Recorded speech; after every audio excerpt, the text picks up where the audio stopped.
नमस्कार मित्रांनो, परळी मतदारसंघासंदर्भातील मोठी अपडेट आहे। धनंजय मुंडे यांनी विक्रमी आघाडी घेतलेली आहे। आतापर्यंत आपल्याकडे 5व्या फेरीचा निकाल आलेला आहे। 5व्या फेरीचं मतदान मोजून पूर्ण झालेलं आहे।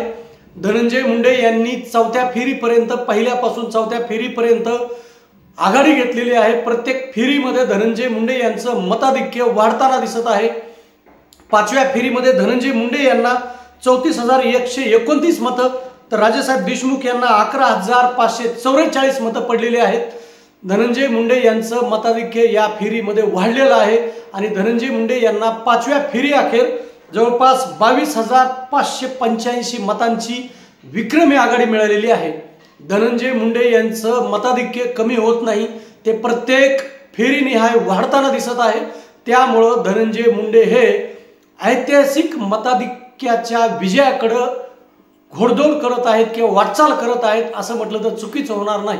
कारण धनंजय मुंडे हे यांना परळीमध्ये घेरण्यासाठी शरद पवारांनी मोठी व्यूहरचना केली होती, मात्र या सर्व व्यूहरचनाला भेदून धनंजय मुंडे यांनी विजयाकडे आगेकूच केलेली आहे।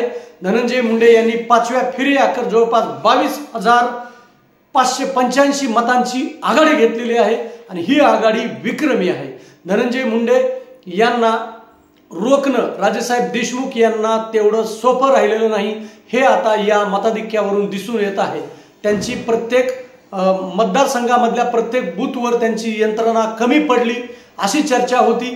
त्यांची यंत्रणा बरोबरच कार्यकर्ते त्यांच्याकडे कमी होते असं सुद्धा म्हटलं जात होतं।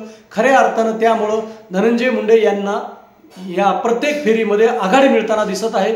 6व्या फेरीचं अपडेट आपण तात्काळ देणार आहोत, काही क्षणामध्ये आपल्याला देणार आहोत। त्यामुळे आमच्याशी शेवटपर्यंत कनेक्ट राहा। पुन्हा भेटू लवकरच।